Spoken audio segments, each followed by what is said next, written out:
This short play showcase is a new initiative of the Gap Arts Festival, and we invited submissions of short plays, less than 1,000 words and 1 or 2 characters maximum, and a selection were chosen by our 2 directors, Liz Lloyd and Zoe Nolan, excuse me.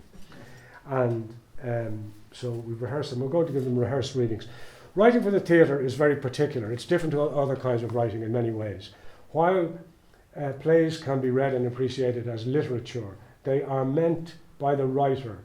The words are meant to be inhabited and to be given breath by real living people with hearts and blood pumping around them. And for young writers or inexperienced writers or less well-known writers, it's very difficult to get your play put on because the cost of putting on productions is so high that companies are very reluctant to take that risk with somebody that hasn't got a track record and a box office record. So we in the Gap Arts Festival don't have yet at the moment the money to give full productions to plays. And this is a stepping stone, these rehearsed readings. But what we wanted to do is honour the words that the writers have given us. And so I'm very grateful to the cast that we have assembled and to the 2 directors who have done this. And it will give the writers a chance to see their work presented. And who knows, when you throw a pebble in a pond like this, you don't know where the ripples will go. You don't know what will happen. You know, somebody could pick up on something, or somebody could say, I want to turn this into something longer or different, or do something more, or write something else.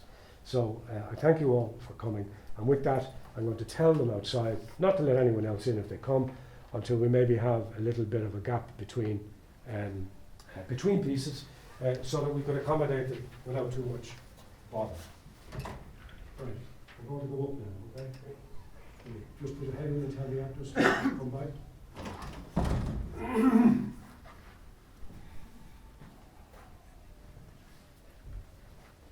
That's not too bad. And so, if we're all ready, would you please welcome our cast, Aisling O'Neill,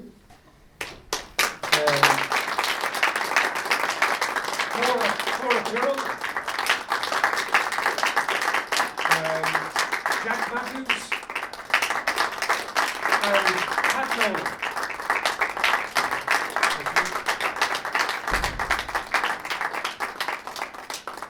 Yeah.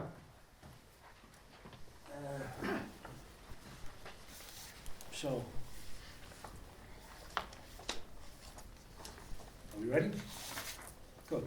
The first piece is called Walking Down the Aisle by Álanna, Hammel.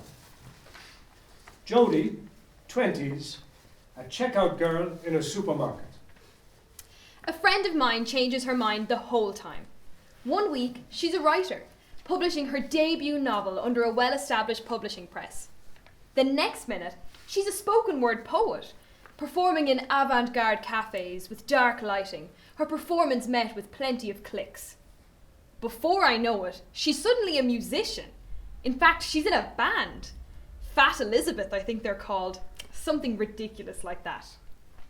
I'm a checkout girl. There's no avoiding that. And I'm under the impression that my job suits me. Obviously, I'm under some scrutiny. Just the other day, I sold a copy of a newspaper that I regularly write articles for.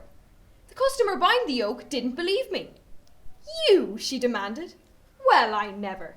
The arrogance. See, my problem is, I'm no better than that friend of mine. I daydream about art exhibitions while still wanting to publish a best-selling book. I can't make my mind up either. Although, my problem is, I'm too comfortable in the job I have already. I don't need to tell people what I've done or what I plan to do. They know I work 48 hours a day and barely have a minute to sniff. I'm happy, and I'm happy being happy. For the moment. Maybe I am too comfortable. In our store, we have 3 large wooden doors. The one furthest away is the bathroom. The one to the right is some sort of an office I don't think I've ever been in. The middle one is where I'd go if I wanted a day or a weekend off. The only time I talk about myself and feel free to do so. I'm trying to get the Sunday shift off. It should be easy enough. I hate working 4 hours. I'd take an 11-hour shift any day, even if it feels as though I'm waiting the whole day for a break or lunch. Still, the 4 hours tends to drag. Okay, well, the real reason I want the day off is because I have an exhibition the following day. Now, none of my art is on show. I'm just wanting to go and see what I'm up against. I'm not so sure about this Dublin crowd. They don't really get me. Not that they don't get my work. It's that none of them have a clue what I'm on about at the best of times. They pronounce art ort. Mind you, they're not half as bad as the Wexford crowd. I was seeing one member of the various people in the various artsy circles in this town. An artist. Real bohemian type of lad. The one problem about this type, and by this type I mean artists that don't work in supermarkets, is that they take their art to heart, if you get me. I swear, if I made a constructive criticism about his work, he wouldn't talk to me for a week. I remember telling Mary at work about him. You should hear her. "We may get you a man," Mary tells me. I tell her that I'd be too busy for a man, and I after being up at work since 8 this morning. She tells me I should make time. "What was wrong with that fella you used to meet at Green Acres?" "Oh, you had to watch your words with him." "I wouldn't be into that at all," she says. Then she tells me that she has a few available men in our supermarket, asking me have I an interest in any of them. I look towards John. John's this new lad. I know for a fact all the women are after him. "Anyone but John," she yells. According to her, he's married with a child. God knows how she found that out, I think, until she tells me she went up to him and asked him. She claims I have the oddest taste. Not just in men, but customers. She's always catching me chatting to old fellas. You know, one of them owl lads once told me that back in his day, it was so-called bad manners to call a customer hun or dear. It was always sir or madame. Hun or dear, my two go-tos. That same man told me that I'd never make it in the arts world with my attitude. He suggested I tone it down a bit. In fairness, this was after I told him to F off. "Maybe I should calm down," he suggested. "All right, hun," I replied. There's this professor that shops with us. He's a fluent Irish speaker. He prefers to speak Irish. Customers and staff give me some look when I talk to him. I do be chatting away to him. It's as though they're amazed I've the brain span for it. Little do they know, I've also learned Polish, just to understand what some of my colleagues are saying at the till. Yeah. I like to watch the artists in town. Sometimes I even serve them on my till. They walk straight past me. It makes sense, really. There's this one woman with a gallery down the street. Whenever I see her talking to someone, it's always another unique person. Dreadlocks, Doc Martens, dressed like a goth. All she sees when she looks at me is someone who scans the wine she drinks. I wouldn't mind, but I met her once at a book launch when I was out of my uniform and she chatted away to me. She thinks that someone like me wouldn't understand her. They all think that.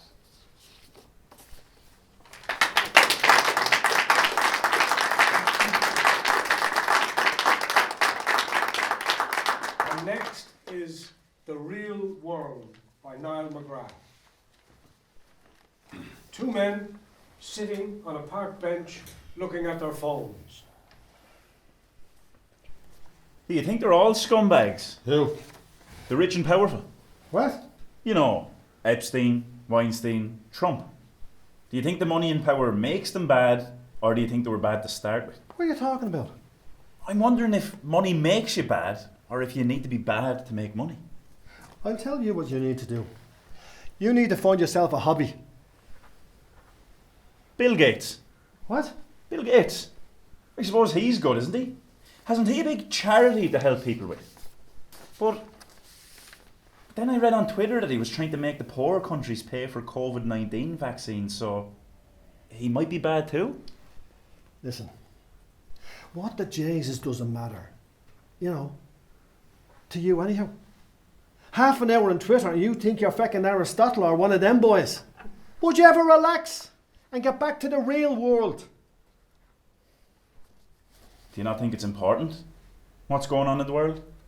What's going on in the world is you and me sitting here talking shite. This is what's happening. This is what's real. The great shagging tragedy is we are wasting our time arguing the toss about bollocks when we could be having great experiences. Really living. Oh yeah. Hoo-hoo. Don't do noisily. Yeah. Yeah. Who's that? That is meeting me for a drink tomorrow evening in town. That's who that is. She looks nice. She has kind eyes. She better have more than kind eyes. I haven't had a ride since lockdown. Would you? What? Come on. Would you give her one? Well, I suppose I would. of course you feckin' would. After 18 months of lockdown, sure we're all gagging for it. Oh, she'll be gagging for it too. And what if she's not? What? What if she's not gagging for it? What if she just wants to meet up for a chat? This COVID shite has really messed with your head, hasn't it? Of course she'll be gagging for it. That's why she wants to meet up. She'll be sick of all the virtual shite and will be looking for some real world action. If you say so. Real world action then. That's it. So, how long has it been then? Last big night I remember was that Ryan lad's 21st in Sweeney's. There was all sorts going on that night. Well, it surely was. That was a messy one, all right. Was that the last night you got the ride? No. Didn't you leave with Susan Galvin? I think I might get a bag of chips. Are you hungry? No, thanks. I'm still full after dinner. There's loads of rumours going around about what happened to Susan that night. What went on at all? Nothing went on. I'm heading down to Mars for a nose bag. Georgina in the salon has it that Susan was sexually assaulted last night. That's all bollocks. Look, I can tell you that for a fact. Susie and I have been friends since we were in primary school. She was very under the weather that night and I made sure she got home safe. Oh, What? did you go into her house? Yeah, I did go into her house. Susan lost her keys at the party. She was drunk out of her head. I took her home, used a spare key near the front door to let her in, and I put her to bed. Georgina had it that her keys were taken all right. She said that Susan was assaulted at home, but apparently she didn't know anything about it until the next morning. Yeah, well, that's a load of shite. I brought her home, I put her to bed, and she was safe and asleep when I left her. Oh, What? nothing.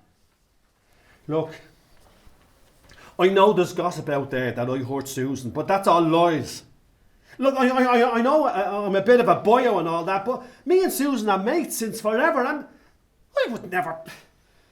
Ah, Jesus, I can't believe this shite.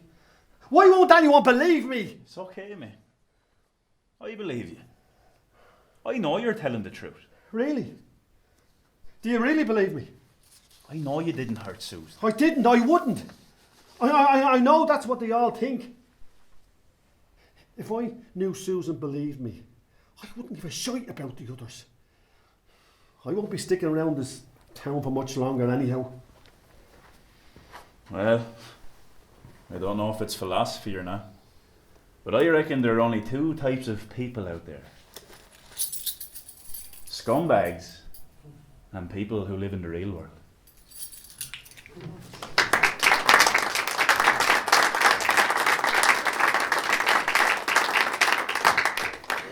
Next is Searching for Baggio by Tom Byrne.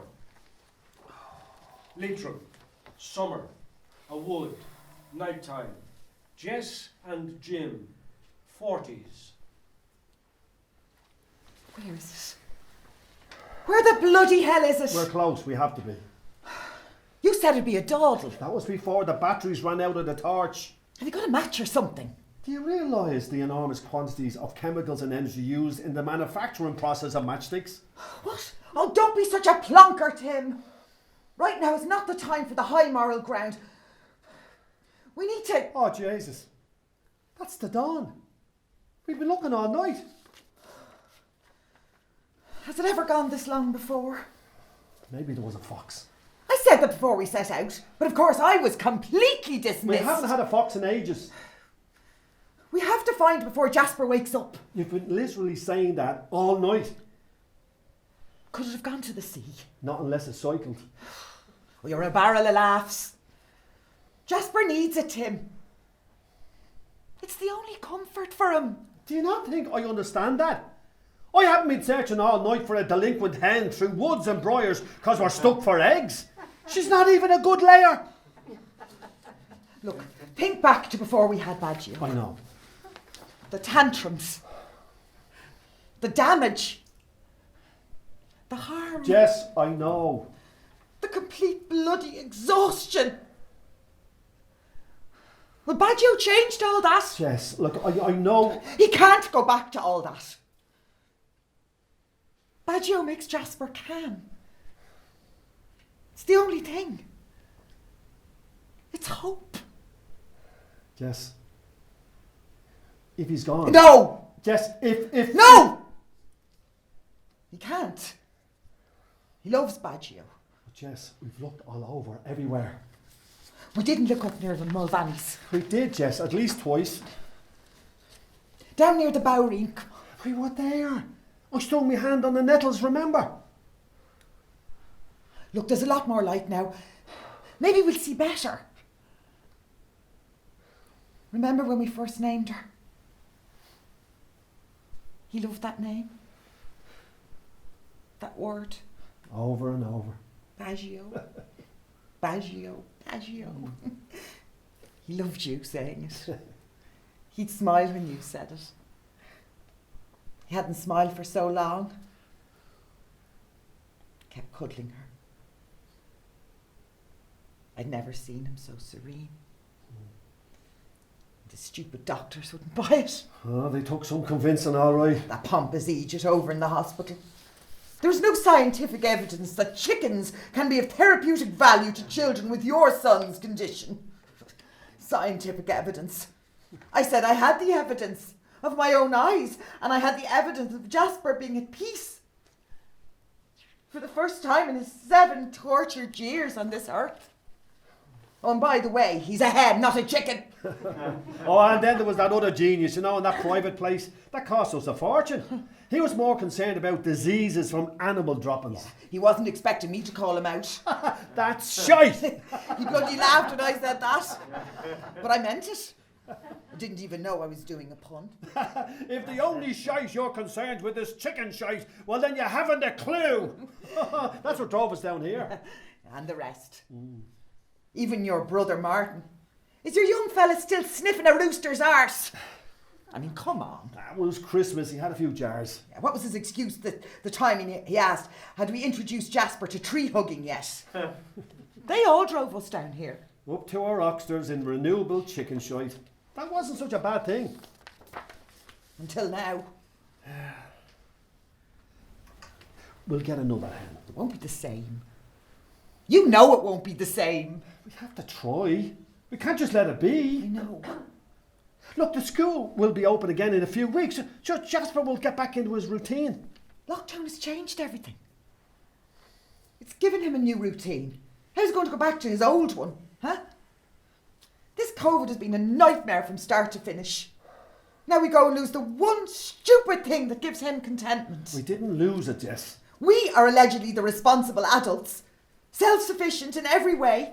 Our own patch, our own fruit, solar panel heating, electric car. We couldn't mend a hole in a piece of chicken wire. Jess, stuff happens. It was my job. Jess! And because I didn't do my job, my son will suffer. We will suffer for him. With him. All for the sake of a small piece of wire mesh.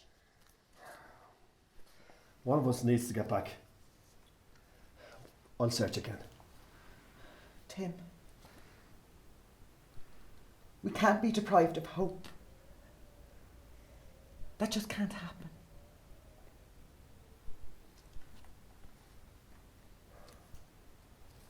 I saw the fox the night before. I knew he would eventually attack the hen coop. After less than an hour of us searching, I had spotted stray feathers. It was Badgio's. Definite. I couldn't.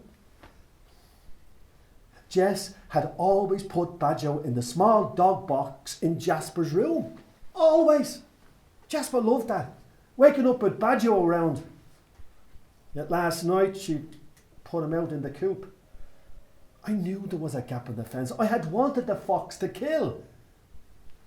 This charade of self-sufficient lifestyle was wearing thin on with me. I had hated it for a good while now. I wanted to get back to the city. That was my first example of nature getting revenge on us. A dead hen or two. I never expected him to get Badgio. Never.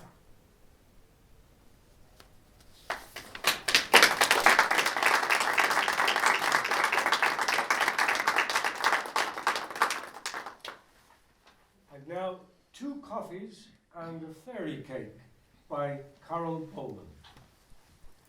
2 friends at a kitchen table. 2:30 p.m. Pat, aged 50. Annie, 45. I've no intention of doing that. Why not? Everyone does it now. How else are you going to put yourself out there? I don't want to put myself out there. Look what happened to you. He had a wife and 2 kids. At least that's what he told her. 3. 3 kids. No, 3 wives. Not all at the same time, though. I don't think he knew it was illegal in Ireland. And you want me to join a dating app? You must be feckin' joking. Well, that was a one-off. Jim had emotional issues. He thought he was 2 different people. I felt sorry for him. And his 3 wives. He was a lost soul. A lost soul, she says. That's not what I'd call him. Anyway, I'm giving that app a miss these days. I'm thinking of joining a writers group instead. That sounds fun. But do men go to writers' groups? Though if you don't meet anyone there, at least you can write about your passionate affairs. That's not the sort of group I mean. They don't encourage porn in the local writers' groups. Or maybe you could just join a walking club. Ah, you know I've a bad back. Though, I suppose that's a good way to get fit. There's no point having a relationship if you can't make the grade. The grade? What grade? It's bad enough I have to carry a COVID passport to go to Spain. Now I have to take a certificate in sexual relationships. At least your expectations for a fella are high. My problem is, mine are low. Too low if you ask me. Well, you'll have to drop them further if you're to continue to stuff your face. That's our second cake. Anyway, would it be a written test? What? The test you said I'd have to take. Would it be written or just tick the boxes? I take it you're joking. Well, why not? Maybe there should be a test before we hook up with a fella. Save a lot of time and heartache. I think you're tripping there, girl. Did you bake these yourself? They're lovely. Do I look the sort of person who bakes? Maybe. Have to change my image then. Perhaps that's my problem. I look too homely. Anyway, it's you we should be talking about. Please, do not talk about me. I'm so busy, I haven't got time for romance. I'm not talking about romance. I'm talking about sex. Well, I'm not. Isn't it time to pick up the kids? You don't want to be late. Plenty of time. They're going to Kathy's for some sort of after-school study. Well, time is something neither of us have on our side. I'm only 40. 45. There's plenty of petrol left in this engine. Or is it diesel? Well, to be PC, you should say solar power. Anyway, any news? Well, actually, I have. Spill. I'm getting married next week. What did you say? It's only to Javier. Javier, your Mexican friend with the big teeth. He wants to stay in the country, so I agreed to marry him. Now who's feckin' joking? I don't think it's that easy. I'm gonna Google it. He's checked it all out. It's perfectly legitimate. So he said. And the £5,000 will come in handy. Here it is. Applications from persons where it is deemed blah blah blah. They are seeking such permission to simply continue their length of stay in the state, blah blah blah. Such applications will be refused and the appropriate and necessary action taken to remove the individual from the state. Jude, no. Everyone's at it. Yes, and most of them are in Mountjoy. She doesn't know that. But we can get a divorce after a couple of years. Let's Google that. What would we do before Google? There are no rights of retention of residence in the event of separation or divorce. Ah well, easy come, easy go. Looks like I'll have to find another way to make a bit of cash. Have you any ideas? You could sell your body. How much would I get for it? Dead or alive? Dead would be your best bet. Yeah. Alive, I need a cert. Ah, it's a hard life.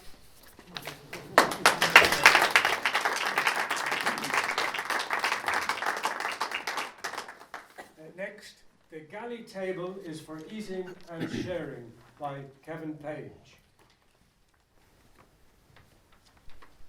I have a wife and 3 children, and you will let me go?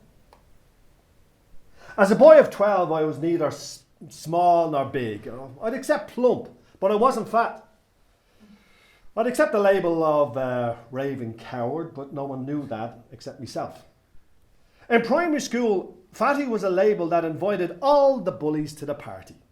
The toughies in the schoolyard kicked my plump arse whenever they got the chance. Clontarf's mama's boys were easy meat for the lads from the council houses. One day in the yard I found myself face to face with the leader of the toughies. We were surrounded by a circle of boys shouting, "Fight! Fight! Fight!"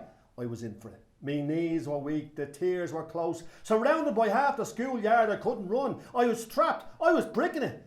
The fear was overwhelming. Fight! Fight! Fight! I don't know how it happened. Suddenly I connected with a volcano of anger and adrenaline and charged straight at him. Jesus, the power. I picked him up like a rag doll and I bounced him off the concrete. It was over in one. Then Clontarf kicked in. I held out my hand and he loafed me between the eyes. I was out in one and had learned 3 valuable lessons in one. The force of my anger, the strength of adrenaline, and the power of the headbutt. No more running away. Find the anger volcano and charge. And it worked. Nearly every time. 15 years old. All victories, no defeats. I was now the leader of the Mama's boys. St. Anne's Park was our happy hunting grounds. I had them well trained. If trouble came our way, charge! That day, we were paddling in our new raft. Fishy and myself were out on the lake. It was really a big pond. When I saw the Donnycarney gang approaching my lads at the waterside, I saw and I felt their fear. I knew they were thinking of running. We paddled hard for the shore. I flew past me gang. Charge! The Donnycarney boys also charged. I went straight for the biggest guy. One colossal punch KO'd me on the spot. I really saw stars. I was out before I hit the ground. I came to, and it turns out that he was an under-16 boxing champion and packed a pro punch. I have a wife and 3 children, and you'll let me go. In my 20s, I went fishing on a trawler out of Hope. What made the 70-hour week on the high seas all worthwhile was the beautiful share system. On a Saturday morning, the decks would be scrubbed down, winches and blocks greased, and when the cook had the galley spotless, the crew would sit down around his table. The skipper, owner, would show the returns from the market, stating the exact monies our fish landings had made, and after fuel and grub bills were deducted, the skipper owner got half and we, the crew, shared the other half. Deckhands often made between £500 and £1,000 a week if the fishing was good. And in the 70s, the fishing around the coast of Ireland were very good. It had to happen. Shore-based investors. Suddenly we had a new greedy animal on stage. When the shore-based millionaire owner employed a fisherman skipper, the first thing they did away with was the traditional share system. These new fat cat owners couldn't bring themselves, to pay their deckhands employees anything more than £200. After all, they were paying their factory workers £100 a week, maximum. We knew they were robbing us. The traditional, transparent, totally honest share system was replaced by the wife of the millionaire owner driving down the quay on a Saturday morning in a fancy car with her wages in brown envelopes. Daylight robbery, and the getaway car was a Merc or a Volvo. My brother Davy and I decided we'd start a fishermen's union. We deliberately affiliated to the ITGWU because that meant we controlled the fuel supply to our trawlers. I became a full-time union employee. Most of the Holt deckhands and half the Skerries fishermen joined. At a fully attended union meeting, we adopted for our flag the badge and fisherman's axiom of the Galley Table is for eating and sharing. And the meeting also decided that any fishing boat owners that refused to honour the share system would have their fuel supply cut off, and the boats would be tied to the quay till they agreed to show the returns. All the Holt fishermen owners accepted, but all the rural skippers and shore-based owners were up in arms.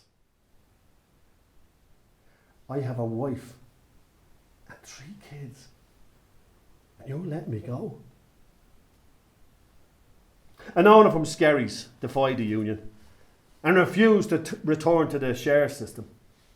We voted to make him a test case, cut off his fuel, and his trawler was tied up to the wall, unable to go to sea till he honoured the system. But we didn't expect the next move. The Irish Fishermen's Organisation represented trawler owners. They organised the owners of Holt and Skerries to tie up their fishing boats in sympathy with the Skerries boat. That immediately put 300 men out of work.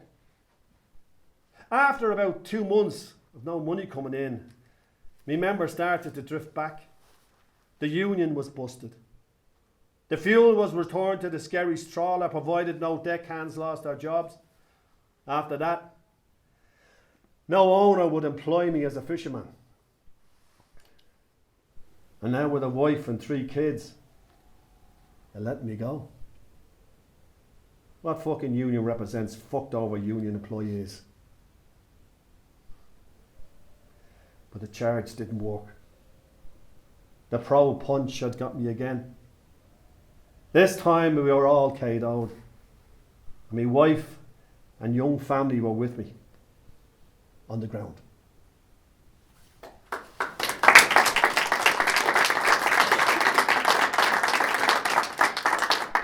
And now, An Annoyed Moment by Byrne Walsh. 2 sisters, Kylie and Nicole, aged 16 and 15. The younger sitting at a dressing table in her bedroom, applying makeup. Kylie comes in. Oh my God. If Ma sees the state of you in that outfit, she'll have a fit. She's not going to see me. Is that my makeup? No, I have my own. Got down the market. Let me see that. That is my bag. You're a liar. That is mine. I can't have anything with you. I have to work a lot of hours to buy my stuff, and then you take it. Just give me that makeup. Don't take it yet. I'm in a hurry. I can see your knickers in that outfit. And you nearly missed putting on that top. Ah, you're just jealous. I've a much better figure than you, that's all. Don't be so critical. You can't call people fat anymore. Never said that, but you thought it. I really want to pull a good-looking fella at the concert tonight. Does Ma know you're going? And you only 15? I am going. Joxer Bergen got me a fake ID. Look. What the hell are you doing mixing with that shower of yobbos? That photo doesn't even look like you. Would you look at the pus on that one? They won't see it in the dark. Is that Ma coming upstairs? Oh, I know what she's going to say. Jesus Christ, young lady, and where do you think you're going in that outfit? You look like a tramp. Take it off. Well, Da will let me go. God, you look great in that outfit, love. No, he would not. He would. He loves me more than you. Ah, well, we all know that you're Dad's pet, the baby. But still, Ma won't let you go, and what Ma says stands, right? That was not Ma coming up the stairs. You're the liar. And I'm going with you and Dave to that concert. You are not coming with me and Dave. I've been looking forward to it all week. I hope there's room for my fella coming home. We've organised a special night together. Woo! Condoms and all. What would you know about condoms? Ah, shut up, you. Just because you have a fella, you don't want me to have one. You were always like that, getting the best of everything. No, I was not. You got the fancy doll's prams and the talking doll. I had to listen to, oh, poor Nicole, she's very delicate. Don't let her get wet. It'll bring our chest on. I don't need minding now. Nothing wrong with this chest. Oh, God. That's definitely Ma coming on the stairs. Quick, hide me. Give me that dressing gown off the bed. Get it yourself. I'm not your maid anymore. So how are you going to get me out of the house then? And get yourself out. Doorbell rings. Oh, that must be Dave. Sure, I'll ask him. He'll bring me. I can get him to do anything. He's afraid of you. No, he's not. Do you give me stuff? Jesus. Me makeup and me hair curlers and me dryer. What else have you got belonging to me? Show me. Go way out of that. This is my stuff. That's Dad at the door. Dave's come in. Dave will bring me. He'll only be a gooseberry. What the hell is a A gooseberry? third wheel. A third wheel can be good, especially if you get a puncture. You're not coming. Kylie picks up her bag to go. Oh my God. Is that Ma's nagging of vodka in your bag? No, it's not. Oh, yes it is. I know it is. No, it's not. Well, if it's not, then let's go down and ask Ma. I swear it's not. Look, I bought it myself. Well, why is your face gone puce? I'll just get my coat then. As they go out the door. This is not the last you've heard of this.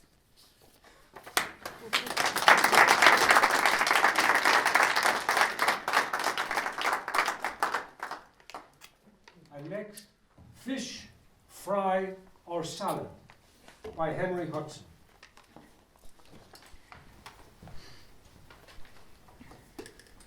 Betty, 50s, blue smock hairnet, canteen, phone rings. Canteen. The same as every other evening. Fish fry or salad. What's the names? That's 2 fish fries. 2 fries, 1 fish. No, I don't know where it was caught. It didn't have a passport. You have to give as good as you get around here. Strange how time passes. 52 tomorrow. Can't remember being a kid. Playing rounders or hopscotch out in the street. Then again, I spent so much time minding me mammy. Phone rings. Canteen. Fish fry or salad. That's 1 fry and 1 salad. 5 o'clock. Don't be late. My mammy got sick when I was 10. An inspector called because I missed so much time from school. Me mammy was on the commode with her knickers around her ankles. We never saw him again. I barely scraped the primary cert. Now if the exam was in washing sheets or dressing bed sores. When they finished school, all my friends got jobs. But mind me, mammy, I could only get bits and pieces. Bit of house cleaning or baby minding. I never realised it. But even then, I was an outsider. Phone rings.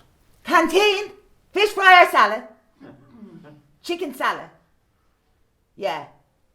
Leg or breast? Well, it depends whether you want to eat it or dance with it. 1 chicken breast, I know. Smith, with a Y. Gosh. I was 23 when my best friend got married. I drifted for a few years after that. I stopped going to discos when I was a young one, when a young one sniggered behind me back. Do they let grannies in here? I went to the local with me daddy a few times. But there was no Mr. Right in Cunningham Snug. It was me Aunt May that got me into the bingo. 3 nights a week. It was full of OAPs, but it was that or sit at home watching telly. It was round the time that I got this job. Well, you don't need a degree to fry chips. I do the evening teas when any of the crews are working late. They're forever trying to wind me up. But I'm well able for them. Phone rings. Canteen. Fish fry or salad. Caviar. If you saw caviar, you'd think the cat had diarrhea. 1 salad with chips. And before you ask, 5 o'clock. They think I don't know. But my nickname in the factory is Fish Fry or Salad. They're a rough, tough crowd. But there's a decent streak in them. Very decent streak. It was a Tuesday morning, just after the tea break. I was wiping the tables when someone behind me says, "Am I late for coffee?" I turned to say, "Take a hike." He was 6 feet tall, blonde hair, sky blue eyes. I'm in me hairnet and tea stains all down me smock. A frump on feet. "Brian Flynn," he said, "the new production manager. And you are?" "Betty," I said, "Betty Malloy." Phone rings. She ignores it. Phone stops. He was married. But what do they say about a flame and a moth? At first it was just a few quiet drinks. We'd meet in a bar and pretend we'd bumped into one another. Finally happened that Christmas Eve. We'd been seeing each other weeks. The factory closed early and he was minding a friend's apartment over the holiday.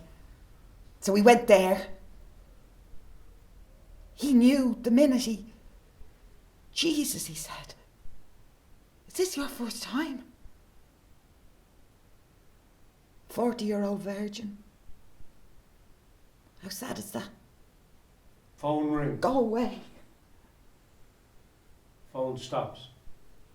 We use small, quiet hotels. His friend's apartment. The back of his car if we were stuck. I trimmed right down. Got a new hairstyle. Ditched me granny knickers. I gave him anything he wanted. As often as he wanted. And afterwards we'd lie in each other's arms and make plans for when we'd move in together. He wanted to wait until his son finished university. Then his daughter got the anorexica.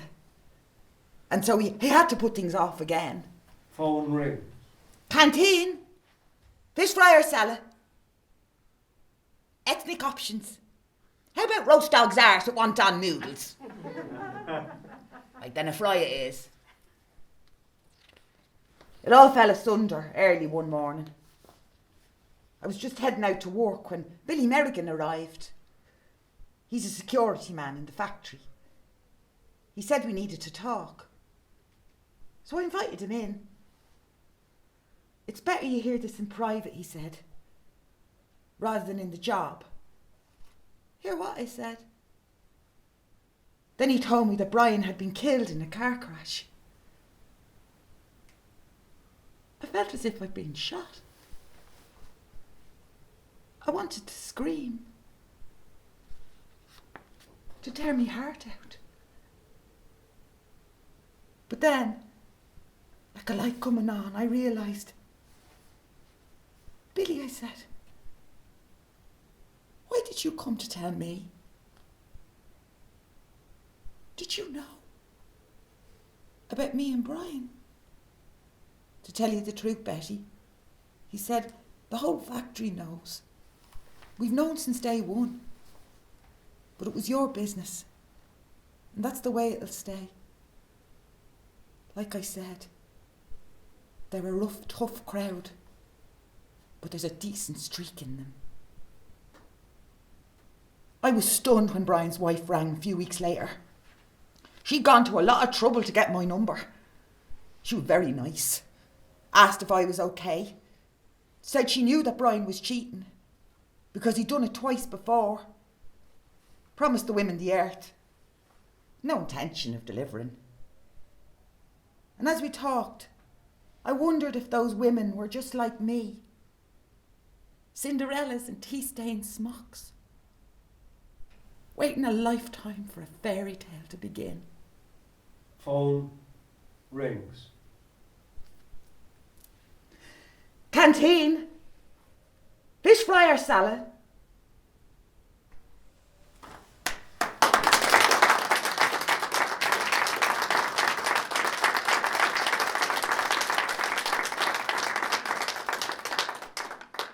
Sink or Swim by Joy Redmond. A boy, 16. A middle-aged woman approaches. "Don't jump!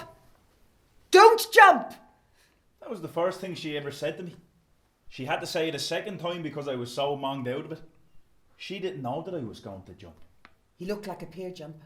She didn't know I'd had it to hear with that prick of a stepfather, with Ma tied around his finger, hanging on his every word, and how lucky she was to have a man to take her on with 3 folds of foot. All pups with no manners. You'd swear we weren't sitting in front of him. So I says, if you're so sick of us, why don't you get a job so you don't have to look at us all day? Well, that didn't go down well. He hopped me. It had never happened before. You'd have some warning for fights in school. Little breaking area, you know, you'd smash your head in. Time to work out the moves for the incoming. Not this time. He pulled me up off the sofa and hit me a box in the stomach. I felt like I'd been shot. He dragged me up from the ground by the neck. So easy to get a job, is it? He says. Me little sisters were screaming. Me ma was screaming. We could see the veins on his neck bulging. And then me dog intervenes. Not a wicked bone in his body, but man, did he take on the prick. It started with a good gash on the shin that wobbled him off. Then a snap on his right hand. So he took the kick in the dog. And the howls with the blood all over the place. It was a bleeding mess. I got the patio door open and pushed the dog out when he was taking a breath. And we both ran down over the erosion rocks until we got to the beach. Both lying in the sand, panting and licking our wounds. See how his thumbnail left this indent on my neck like a scar from years before. Maybe it was, but I was sure it was only this morning. You swimming? I did a quick scan to make sure nobody saw me chatting to an old one wearing a waterproof parka. Not today, no gear anyways. I have sons about your size if you want to swim. It'll be good for you. I won't tell anyone if you don't. I felt mean being embarrassed, what with her kindness. She knew it, but it wasn't judgy like. She was sort of looking through me as if she knew what I was hiding but didn't say. I liked that about her. I smiled. It was hard not to, what with the big mad smiley head on her.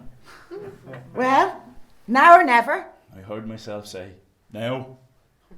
She scooted off and was back with the togs. I nearly burst out laughing. Thank fuck there were board shorts and none of them budgie smugglers.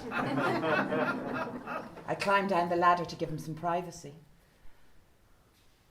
He bombs into the water and immediately gets into trouble.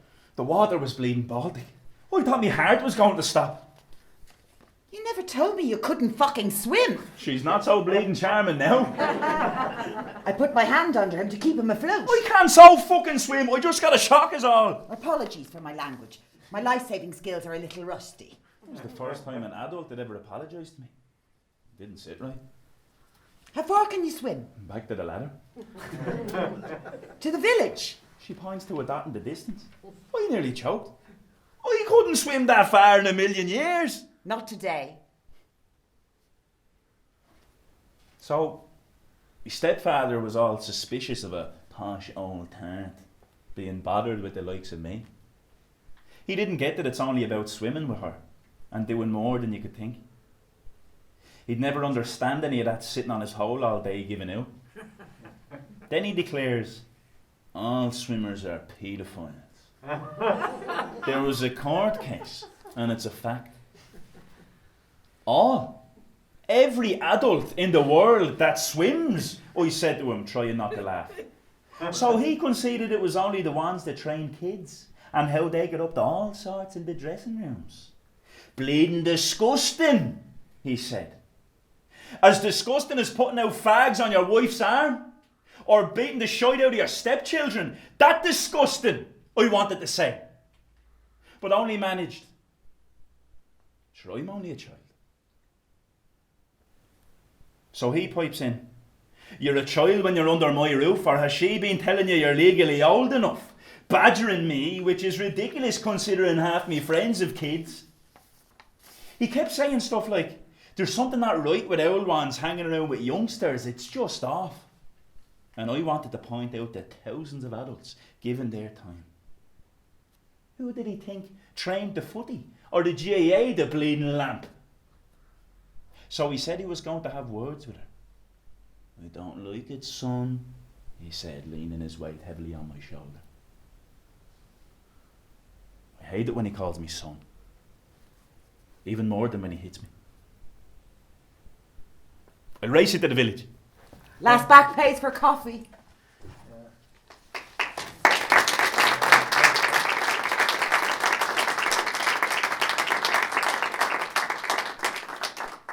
Now, A Dozen Days by Jacinta McGovern. A Christmas story. A TV reporter and an officer of the law. Roll it. Dawn Angel Herald News. It's Christmas Day, and we are live at the location of a tragic murder. A man identified as Johnny Partridge has been found hanging from a pear tree in his garden. The police are saying foul play is suspected. Inspector Tinsel joins us to discuss the case. Inspector Tinsel, do you have any clues to the identity of the murderer? It's Chief Inspector. Chief Inspector, any clues? Well, Ron. It's Don. Oh, yeah. Don. Yeah, we are appealing for witnesses to this horrendous crime, and that's all I have to say for this time. I'm off for Christmas drinks. TTFN. Cut. Roll it. Dawn Angel for Herald News. Live at the location of yet another tragic murder. This is the third murder in 3 days. A man identified as Pierre Poulet has been found on his farm in an outbuilding, pecked to death by his turkeys, covered in Christmas stuffing. We have Chief Inspector Tinsel with us to discuss the case. 3 murders in 3 days. Do you have any clues to the identity of the murderer? Well, John. It's Don. Do you see a pattern here, Inspector? Chief Inspector? Yes, Chief Inspector. The names of the 3 victims. We've Johnny Partridge, Eva Dove, and now Pierre Poulet. The killer's MO is reminding me of the Christmas song. How does it go?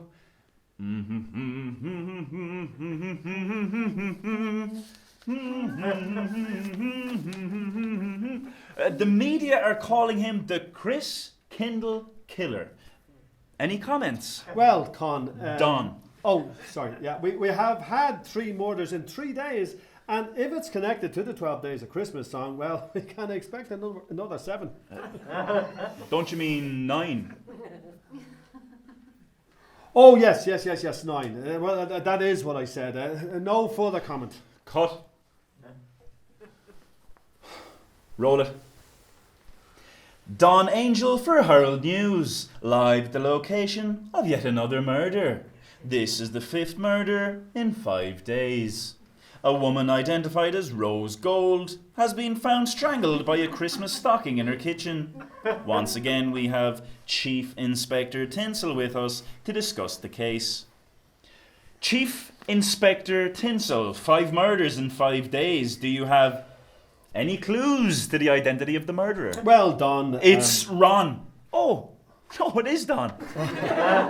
It's been a very difficult time for my team. Very, very difficult indeed. Yes, I can understand dealing with the investigation, the bereaved families. No, I mean, we've had to cancel our Christmas party twice now. There's been 5 murders, and if we don't catch him before the 12th day, we could have another 6 murders. Don't you mean 7? What? Oh, yes, 7. No further comment. I have a very urgent liquid lunch to go to. Cut! Roll it. Dawn Angel for Herald News. Live at the location of yet another Chris Kindle murder. This is the 7th murder in 7 days. A man identified as Paddy Swan has been found drowned in a bath full of cranberry sauce. Yesterday, Guster Gosling was found battered to death by a plastic gingerbread man. Chief Inspector Tinsel joins us. So, Chief Inspector Tinsel, 7 murders in 7 days. This situation is beyond serious. Do you have any updates for our viewers? Well... It's Don. Oh, yeah. Yes, Don. Yeah, we have some really great news. We've identified the cranberry sauce to be organic. And it's great on a turkey sandwich. Cut! Roll it. Don Angel for the Herald News, live at the location of another tragic Chris Kindle murder. This is the 9th murder in 9 days. A woman identified as Fluffy Dancer, a local burlesque act, was found today having been electrocuted by Christmas lights. Chief Inspector Tinsel is with us again. So, 9 murders in 9 days. A serious situation. Do you have any leads at all? Well, John... It's Don. What? Oh, yes, Don, yeah. We have issued a description of a possible suspect. Red suit, white beard, sack of presents, and there's been a lot of sightings of him around the area. Chief Inspector, that sounds like Father Christmas. Oh, sorry, Con. Yeah, that's a reminder to get my costume for the Christmas party, which we're glad to announce is back on. Result. No further comments, Ron. Cut! Roll it! This is Don Angel for Herald News, live at the location of another murder. The 12th murder in 12 days. The woman identified as Kitty Drum, a musician, was found today having been run over by a sleigh. Chief Inspector Tinsel is with us. 12 murders in 12 days. Any comment? Well, Ron, For the love of God. we have great news. Our Christmas party was a roaring success. We were able to use the Christmas lights from the 9th murder, so we saved a few bob there.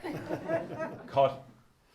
12 drummy kitties, 11 baggy pipers, 10 poshy lordies, 9 flappy Cut. dancies, 8 queenie dairies, Cut. 7 swimmy swannies, 6 loosey goosies, 5 golden rings. I said cut!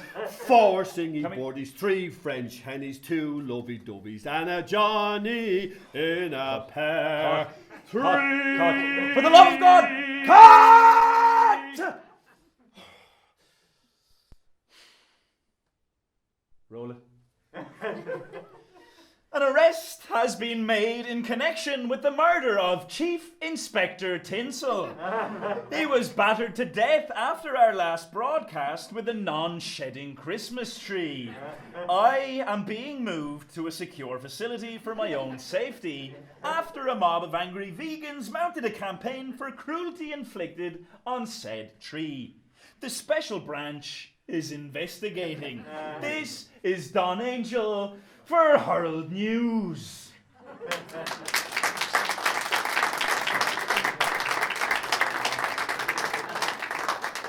Thank you all very much, and that is our offering for this evening. Would you please give a round of applause for Pat Nolan, Colin Tyrrell, Jack Matthews, and Ashley.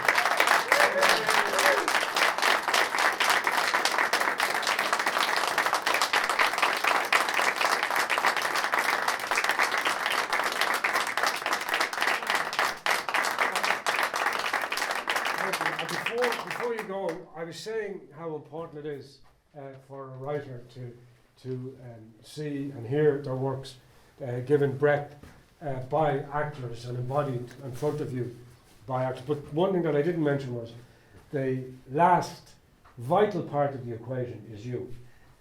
It is an audience, and we know we've had all these troubles in recent times with audiences. So I want to thank you for being here, because it is that chemistry that we have had tonight that makes this what we call theatre work. Thank you all very much. Have a good night.